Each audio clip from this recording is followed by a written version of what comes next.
जेको शेख बिरादरी जा ॿ नौजवान जे त उन्हनि खां अपडेट वठूं हिन जी, ऐं जल्द जेके मुलविस आहिनि हिन में त उन्हनि जे ख़िलाफ़ कार्रवाई थिए ऐं कुझु दाद पुरसी करे सघूं असीं पंहिंजी शेख बिरादरी जी। ऐं उन सां गॾोगॾु सिंध गवर्नमेंट जे तरफ़ां हिकिड़ी पुलिस जी असां जॉब असां उन्हनि खे ऑफर कई आहे, सो उन्हनि एक्सेप्ट कई आहे। सो इंशाल्लाह ताला हिकिड़ो इहो ॿियो पंहिंजी खतीजा जी ख़ुदकशी जो मामिलो हो, उन में तव्हां मीडिया वारनि खे ख़बर पई हूंदी त इंक्वायरी लाइ मूं ऑर्डर्स पास कया हुआ, उन में कमेटी फॉर्म थी ऐं मिनिस्टर एजुकेशन एंड कॉलेज उन बि हिन ते कमेटी फॉर्म कई आहे, जंहिंजी फैक्ट फाइंडिंग रिपोर्ट CM ताईं पहुगी आहे ऐं शयूं तव्हांजे साम्हूं आहिनि। पंहिंजी दरगाह रोड हालात चोरी थी आहे, जंहिंमें 16 लख रुपया चोरी थिया आहिनि, उनजी रिकवरी कोन थी आहे। उन सां गॾोगॾु चंदा त 150 अलॻि इंसिडेंट्स थिया आहिनि मटेरी ज़िले पूरे में, जेके तशवीशनाक सूरत हाल आहे। सो मूं हुन ते फ़ैसिलो कयो आहे त हिते SSP ऑफिस में DIG हैदराबाद साहब खे असां इनवाइट कयो आहे, उहे अचनि ऐं SSP Matiari with all DSPs वेही लॉ एंड ऑर्डर ते ब्रीफिंग वठूं ऐं वठी हिन मसइले जो मुस्तक़िल हल कढूं।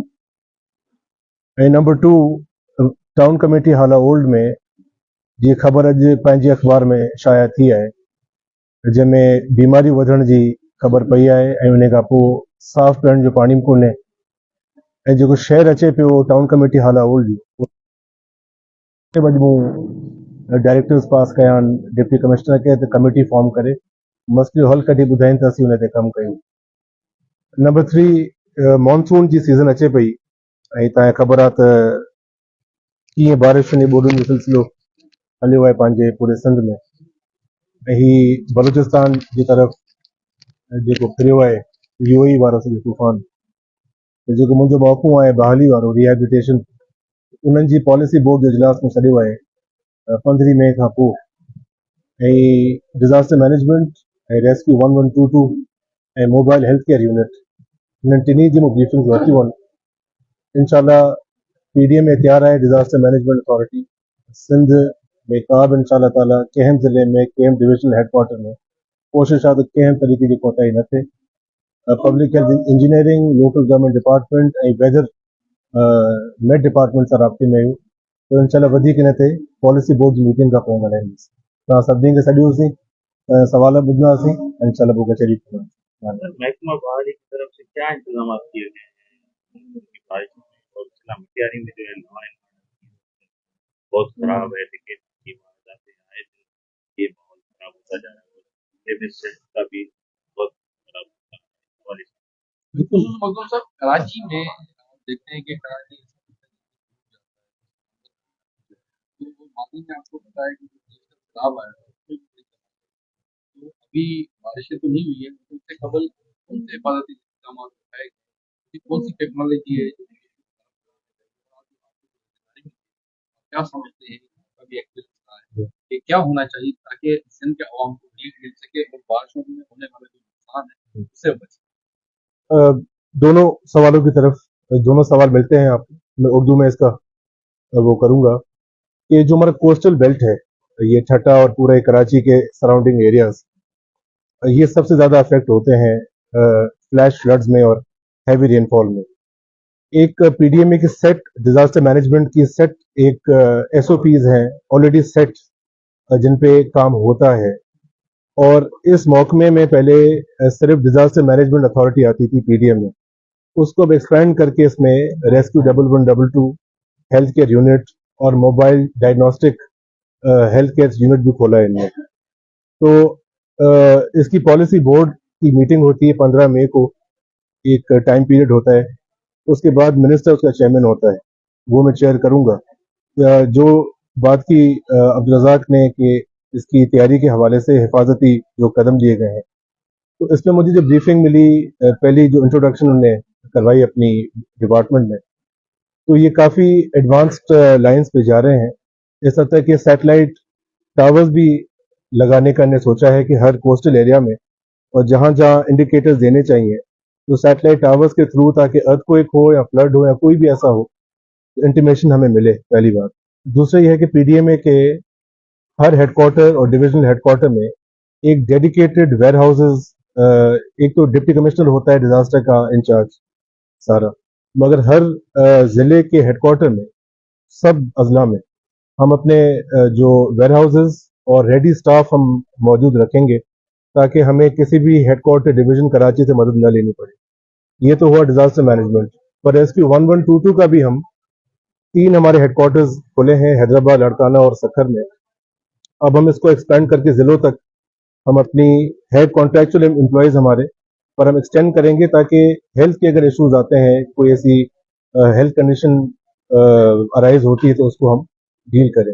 बाकी जो हमारे हेडक्वार्टर्स होंगे उस पर सब सामान दिफा का, जिसमें हमारी स्पीड बोट्स हैं, सब राशन बैग्स, टेंट्स वगैरह जो भी होता है वो हम इक्विपमेंट पूरी रखेंगे इसका इंशाल्लाह।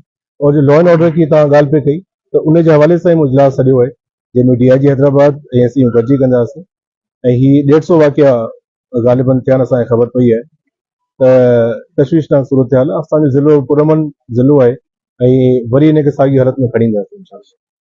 सर इमरान मेमण सिंध जा मोती।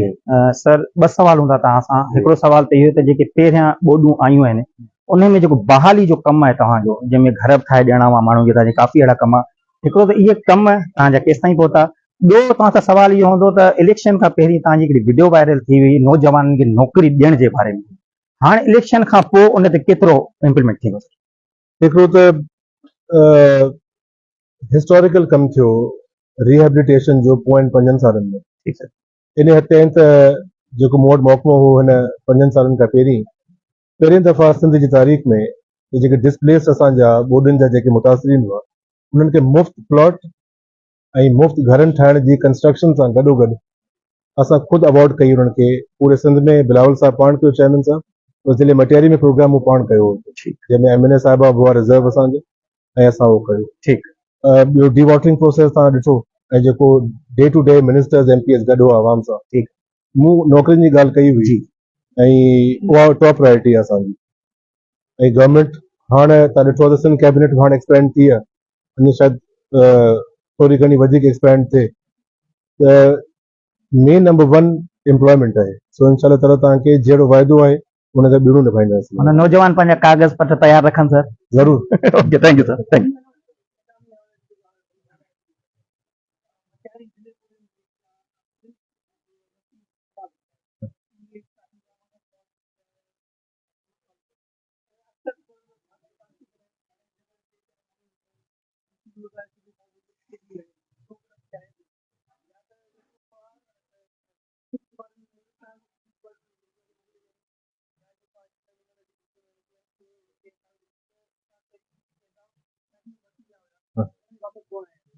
ॾिसो मुंहिंजो इहो ई आहे त हिकिड़ो त जो तव्हांजो सवाल आहे त नफ़री हूंदे छो नज़र कोन थी अचे, क्राइम छो वधियो आहे, उन जे करे मूं हाई पावर्ड मीटिंग सॾी आहे। त हिकिड़ो त इहो पुछूं त भई जेको इल्ज़ाम आहे त इलाही जेके इहे आहिनि कॉन्स्टेबल्स आहिनि उहे वीज़ा ते वञनि था या किन ड्यूटियुनि ते हू मुख़्तस आहिनि या कराची में किथे आहिनि, हैदराबाद में आहिनि या सिंध में ॿियनि किथे बि आहिनि, त उनखे लिस्ट वठंदुसि, फिगर्स वठंदुसि ऐं जेके जेके पंहिंजे कम खां चोरी कनि पिया, छो जो हीउ ज़िले जो हाणे बर्निंग इशू थी वियो आहे लॉ एंड ऑर्डर जो, त वापसि घुराईंदासीं। जेको न ईंदो उनखे इंशाल्लाह ताला असीं कानूनी तौरु नौकिरी मां बसी कढंदासीं।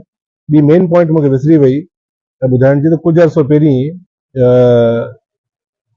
असांजे नेशनल जूं जेके स्कीम्स आहिनि उन मां मटियारी जे लाइ ऐलान कयो होसीं त रोड सेक्टर में ऐं पब्लिक हेल्थ में लॻभॻि 500 मिलियन जूं स्कीमूं जो ऐलान कयो हो MNA साहब जिन जे कोऑर्डिनेटर क़िबला जमील साहब जे कोऑर्डिनेटर।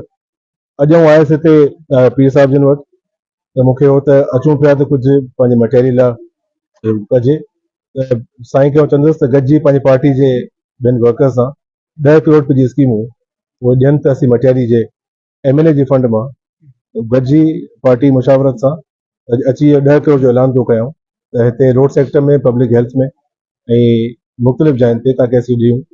इहो बि ऐलान थो कयो त 10 crore scheme. Sir public health त हिकिड़ो घोड़ो थी वियो आहे करप्शन जो, इलाही करप्शन जूं इल्ज़ाम बि उन ते आहिनि ऐं पब्लिक हेल्थ कम में सफ़ा पोयां आहे। इन ते को सर को इम्प्लीमेंट या इन ते का ॻाल्हि ॿोल या इन खे हुननि सां ॻाल्हि ॿोल थी आहे तव्हांजी? ॾिसो, आरओ प्लांट्स आहिनि डिसफंक्शनल आहिनि ऐं जेके डिस्पोजल्स आहिनि जेको मेन डिस्पोजल मटियारी में आहे उहो कॾहिं कमु करे थो कॾहिं कोन थो करे, उन खां अलावा ॿिया काफ़ी डिस्पोजल्स आहिनि। पर मेन ॻाल्हि इहा त पंहिंजे ज़िले जो पाणी तमामु खारो थी वियो आहे, ज़हरीलो थी वियो आहे, हाणे त माण्हू हुन में वहिजी बि कोन था सघनि। त या त आर ओ प्लांट सवलो कमु कनि या त कोई ॿियो ऑल्टरनेटिव अचे। सो इनशा ताला हाणे इहो टेकअप कंदासीं। ऐं जॾहिं बिलावल साहब पहिरियों दफ़ो हाल आया हुआ वर्सीअ ते अमीन साहिब जे, त पहिरियों मुतालबो असां साफ़ पाणी पंहिंजो कयो, जंहिं ते इलाही अमल थियो, कमु कयोसीं। पर हाणे इहो आहे मेंटेनेंस ऐं फंक्शनल ऑपरेशनल साइड ते, त इनशाला हल कराईंदासीं। ॿियो साईं करायो, साईं कामिली शाह हुआ तॾहिं सीएम, ऐं साईं इलाही हुन में इनिशिएटिव वरितो, साईं हेड पे कयो हिन शइ खे। सो इहो हिकिड़ो मेन आहे पॉइंट वाकई। रस्ते में आयुसि पियो त मूंखे हिकिड़े दोस्त ॿुधाई पिया ॻाल्हि डिस्ट्रिक्ट हेल्थ DHQ मटियारी जे हवाले सां। ॿ दफ़ा वियो आहियां, मूं विज़िट कई हुई, पर उहा हुई ॿोॾे टाइम में, हुते माण्हुनि रिफ्यूज़ वरितो, हुते कैंप्स ठही पियूं हुयूं। सो इन खे टेकअप करे मिनिस्टर हेल्थ सां असीं ॻाल्हाए हिन खे ऑपरेशनल कंदासीं।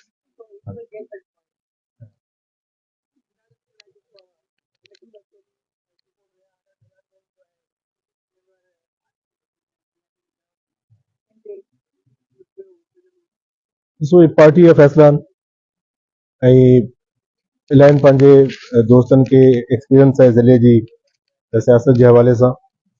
सो इन जो जल्द फ़ैसिलो थींदो, सुठो थींदो। पार्टी खे मज़बूत करिणो आहे, तंज़ीमी जेको प्रोसेस आहे हुनखे मज़बूत करिणो आहे। बॉडी इलाही ठहियलु कोन्हे असांजी, जेके ज़ैली पंहिंजी इहे स्टूडेंट फेडरेशन आहे, PYO आहे, उन जी बॉडीज़ फुल फॉर्म कोन थियूं आहिनि। मेन बॉडी जेका मदर आहे विंग, सो उन जी तहलकनि में सवली बॉडी कोन्हे।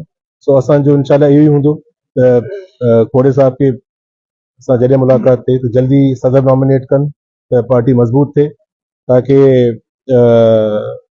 छोकी असांजो मटियारी ज़िलो जेको पीपल्स पार्टी जो आहे हेडक्वार्टर, ऐं इनशाला इलेक्शनूं जॾहिं अचनि थियूं उन्हनि में बि असीं चाहियूं था तंज़ीम अॻियां वधी साथ ॾे। तो जल्दी इनशाला सदर नॉमिनेट थींदो ऐं तव्हांखे ख़ुशख़बरी मिलंदी। महिरबानी।